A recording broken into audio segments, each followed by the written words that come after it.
Bonjour à tous, dans cette vidéo on va corriger ensemble un autre problème de chimie s'appelle autour du chlorure de sodium, donc qui est tiré en fait du concours CCINP 2024, cette fois-ci filière PSI.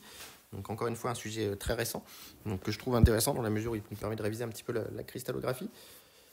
Donc on nous parle du chlorure de sodium, NaCl, qui est un cristal ionique dans lequel les ions Na+ forment un réseau de type cubique face centrée, de paramètres de maille qui nous est donné, et les ions Cl- se logent dans les sites octaédriques. Donc représenter la maille du cristal NaCl. Donc ici, moi j'ai déjà représenté un petit peu mon cube, et donc il faut tout simplement, je vais peut-être le faire ici, hop, comme ça.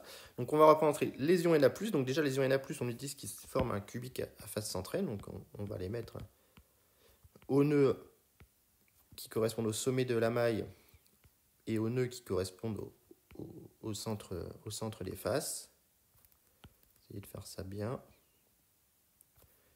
proprement, pour que ce soit lisible. Voilà. Donc ça c'est Na+. Et Cl-, on me dit que ce sont les sites octaédriques. Donc les sites octaédriques, je vous rappelle qu'il y en a un au centre de la maille, et ensuite un au milieu de chaque arête. Voilà, donc les décaler un petit peu pour qu'on les voit les derniers. Donc voilà pour la maille NaCl. Donc combien y a-t-il d'ions sodium par maille? Bon, bah, c'est la population d'un cubique à face centrée, donc c'est 8 fois 1/8 pour les sommets, plus 6 fois 1/2 pour les centres de face, ce qui fait 4 Na+ par maille.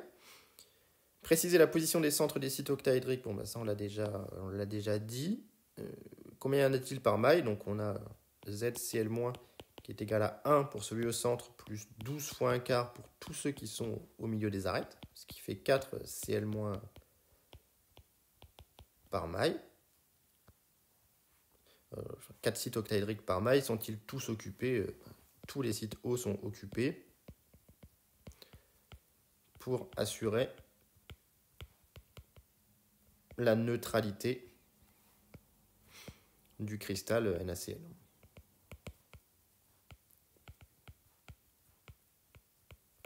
Voilà.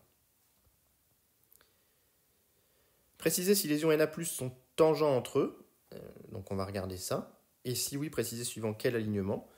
Donc si les Na+ sont tangents, c'est forcément sur une diagonale de face.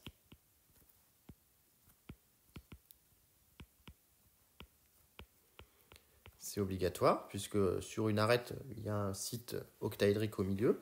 Et donc, comparons finalement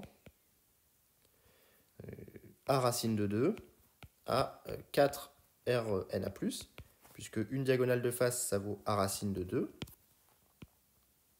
Donc l'idée, c'est de savoir si sur, voilà, ça c'est vu de dessus, sur une face, la diagonale qui vaut A racine de 2 permet d'accueillir, on va ici dessiner nos ions Na+, pas trop mal réussi du premier coup. Voilà, la question c'est de savoir si on peut avoir 4 rayons sur une diagonale de face. Et donc ici, 4R, on connaît le rayon, ça vaut 97 picomètres. Donc ici, 4R Na+, c'est égal à 388 picomètres. Et A racine de 2, on connaît la diagonale, c'est 556, on connaît le paramètre de maille, pardon, on multiplie par racine de 2, qui est 1,4, ça fait 786 picomètres. Donc clairement, il y a un non-contact des cations. Ça, on s'y attendait, hein. C'est normal puisqu'ils se repoussent. Donc ici, on va avoir du vide. Et maintenant, préciser si les ions Na+ et Cl- sont tangents entre eux. On fait la même chose, mais si Na+ et Cl- sont tangents, c'est sur une arête. donc là, cette fois-ci, l'idée, c'est de savoir, comparons petit a à eh bien, 2R Na+, plus 2R Cl-. Donc l'idée, c'est de savoir maintenant si on peut avoir sur une arête, donc le Cl- est un peu plus grand que Na+, voilà, donc ça c'est Cl-. Est-ce qu'on peut avoir cette situation sur l'arête? Donc là c'est RNA+, là c'est RNA+, là c'est 2R Cl-, et en noir c'est A tout simplement. Et donc A, on a dit que c'était 556 picomètres, et 2R Na+, plus 2R Cl-, et bien si on fait le calcul, ça fait 2 fois 97 plus 2 fois 181, ce qui fait 556 picomètres. Donc là, on a bien contact. Na+, Cl-, ce qui n'est pas surprenant non plus, dans la mesure où Na+, et Cl- s'attirent entre eux. Déterminer la compacité du cristal NaCl. La compacité, c'est le volume de matière sur le volume de la maille. Donc on a vu qu'on avait 4 ions Na+, par maille, donc ça fait 4 fois 4 tiers de pi fois R. Alors je crois que c'est petit r le rayon du Na+, on va l'appeler Rna+. Dans la suite, c'est grand R le rayon du Cl-, je crois, on va l'appeler Rna+. Plus la même chose, 4 fois 4 tiers de pi fois RCl- au cube, le volume d'une sphère, divisé par le volume de la maille, qui est A au cube. Et donc ça nous fait, on peut simplifier, ça fait 16 pi sur 3 cube. 16 pi sur 3 cube, facteur de Rna+ au cube, plus RCl- au cube. Et donc on peut faire l'application numérique. Donc ça fait 16 pi sur 3. Donc les picomètres se simplifient entre le numérateur et le dénominateur. Donc ça fait fois 97 au cube pour le Na+, plus 181 au cube, divisé par 556 au cube. Et donc ça fait 0,67 comme compacité. Donc c'est un peu plus petit que la structure compacte cubique face centrée. Ça peut paraître surprenant dans la mesure où on a rajouté des sites octaédriques, mais voilà, ici il y a quand même un très grand vide. Rappelez-vous les valeurs qu'on a trouvées tout à l'heure, entre 4R et A racine de 2, donc il y a beaucoup de vide dans cette maille, donc c'est pas surprenant. Déterminer la densité, donc ici il faut commencer par calculer la masse volumique de NaCl, qui est la masse volumique de la maille, dans le modèle du cristal parfait. Et donc on a 4 motifs NaCl, donc par maille. Et donc ça fait tout simplement 4 fois la somme des masses molaires sur Na au cube. Donc ça fait 4 fois la masse molaire, c'est 35,5 pour le Na, et 23. Oh, j'ai mis 2 fois Na, une erreur de d'énoncé ici. Ici c'est le chlore. Donc 35,5 plus 23. On n'oublie pas de le mettre en kilos. Ici, on divise par le nombre d'Avogadro, qui est 6,02 10 23.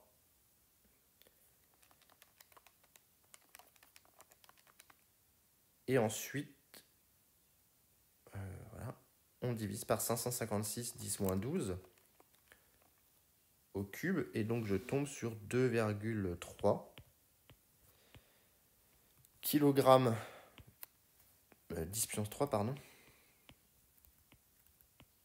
kg par mètre cube. Et donc, la densité, qui est la masse de NaCl sur la masse volumique de l'eau, est égale à 2,3 ici. Donc, c'est supérieur à 1. Donc, on a bien ici les cristaux de NaCl qui vont tomber au fond de la casserole lorsqu'on les met dans l'eau. Alors, la deuxième partie complètement différente sur la calorimétrie. Ça reste du NaCl dans la mesure où c'est de la dissolution de NaCl. Donc première expérience, on place dans un calorimètre une masse M1 égale 300 g d'eau. Donc ça c'est voilà, quelque chose de très classique en calorimétrie. Donc on a un calorimètre qu'on va supposer idéal, dans la mesure où Q va être égal à 0 ici. Voilà, donc on place 300 g d'eau, que je vais appeler l'eau 1, à 20 degrés. On rajoute 200 g d'eau, que je vais appeler l'eau 2, à 60 degrés. Et on mesure la température à la fin, ce qui permet d'obtenir la capacité thermique du calorimètre. Donc on va prendre comme système le calorimètre plus ses équipements, le calorimètre. Donc ce que j'appelle le calorimètre, c'est calorimètre plus thermomètre, plus éventuellement agitateur, plus l'eau 1, plus l'eau 2. Donc ce système constitue un système isolé, donc delta H pour ce système est égal à Q est égal à 0. Or delta H c'est additif, donc ça fait delta H calo plus delta H O1 plus delta H O2. Delta H calo, ça fait C fois la différence de température qui est T3 moins T1. Le calorimètre, il était à 20 degrés, il finit à 35 degrés. Plus la masse 1 fois la capacité de l'eau, que je vais appeler petit c, fois T3 moins T1 aussi. Plus, pour le 2, eh bien, c'est la masse de d'eau 2 fois petit c fois T3 moins T2 cette fois-ci. Et donc ça, comme c'est égal à 0, eh bien, on en déduit assez facilement que la capacité du calorimètre est égale à M2 petit c facteur de T2 moins T3 moins M1 petit c facteur de T3 moins T1 divisé par T3 moins T1. Et donc je peux faire l'application numérique.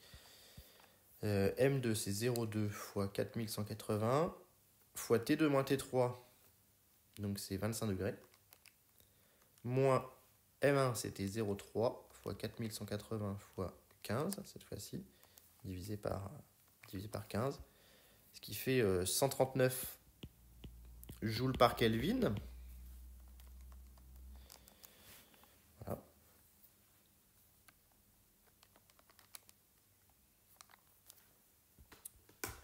Donc ensuite, on nous demande de déterminer l'enthalpie massique de dissolution de NaCl. Donc là, on va servir de l'expérience 2. Donc dans ce même calorimètre, on introduit 500 g d'eau, puis 50 g de chlorure de sodium que l'on fait dissoudre. Et on a une baisse de température de moins 1,5. Donc là, on va faire un chemin. C'est-à-dire que dans l'état initial, on a 500 g d'eau à T1, 50 g de NaCl à T1. Et à la fin, on va avoir 550 g de solution. Donc avec Na+, et Cl- dissous, à une température T2, égale à T1 plus delta T. Et donc on va tout simplement faire un chemin fictif avec un état intermédiaire 1 pour lequel on a toujours nos 500 g d'eau à T1 et pour lequel on a juste fait notre dissolution, c'est-à-dire que les 50 g de NaCl sont passés en 50 g de Na+, Cl-. Et ensuite, on réchauffe le tout. On refroidit le tout, du coup. Et donc, on a toujours delta H du calo plus de l'eau plus du NaCl, du coup, qui est égal à 0. Et donc, delta H calo, le calo ici, il est à T1, le calo, il est à T1, et là, le calo, il est à T2. Donc, delta H calo, c'est égal à, avec delta H calo, qui est égal à C qu'on a calculé avant, delta T, tout simplement. Et puis, pour la dissolution, le delta H de la solution, du coup, c'est égal à delta H de la dissolution, dans l'étape ici de dissolution, plus le delta H de la solution. Donc, ici, on va récupérer une masse. Alors, les masses, il ne faut pas que je confonde les notations. Elles s'appellent M3 et M4, donc plus M3 plus M4 fois C de l'eau fois delta T. Puisqu'on me dit dans l'énoncé que la capacité d'une solution est assimilée à celle de l'eau pure qu'elle contient. Et donc, on en déduit que grand C delta T plus le delta H de la dissolution, c'est la masse de cristaux qui est M4, c'est M4, pardon, fois le delta petit h massique de dissolution, plus M3 plus M4 fois C de l'eau fois delta T égale 0. Et donc, on en déduit que delta H de la dissolution est égal alors à M3 à moins M3 plus M4 C de l'eau delta T moins C calo delta T divisé par M4. Donc je pourrais même factoriser ici. Il y a un C calo qui vient s'intervertir delta T. Voilà, donc en fait je prends mes 139 que j'avais obtenus avant. Ces 139, je leur rajoute, j'ai 550 grammes du coup de liquide, donc 0,55 fois 4180. Ça, je le multiplie par 1,5 et je le divise par 0,05, ce qui me fait 73 kJ par kilo, ici, comme enthalpie de dissolution. Alors, dernière question, quel est l'effet d'une augmentation de température à pression constante sur la solubilité du chlorure de sodium dans l'eau pure? Donc ici, on a delta, si on envisage, on envisage la dissolution, donc NaCl solide donne Na+, plus Cl-, aqueux. Et donc le delta RH rond de cette réaction, c'est donc le delta H dissolution molaire. Et donc ça, c'est positif, au vu de ce qui a été calculé avant. Donc la réaction, elle est endothermique. Donc si on augmente la température, AP constant évidemment, avec la loi de Vent Hoff, eh bien l'équilibre sera déplacé dans le sens direct, car c'est le sens endothermique.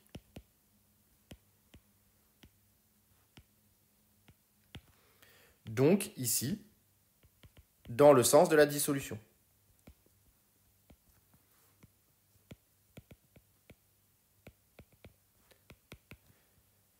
Donc ça veut dire que la solubilité de NaCl augmente avec la température. Donc c'est-à-dire que si vous n'arrivez pas à dissoudre le sel dans votre casserole, vous chauffez un petit coup et la solubilité du sel va augmenter. Donc on va avoir ici une meilleure solubilité du sel. Donc voilà pour cet exercice assez complet sur le NaCl qui a permis de réviser la cristallo, avec toutes les choses importantes sur la cristallo, notamment la cristal ionique, et puis une petite partie calorimétrie, enthalpie de dissolution. Donc voilà, j'espère que ce type de vidéo vous plaît et vous aide, et s'il y a des questions, mettez-les en commentaire. Et bonne journée et bon courage pour la suite.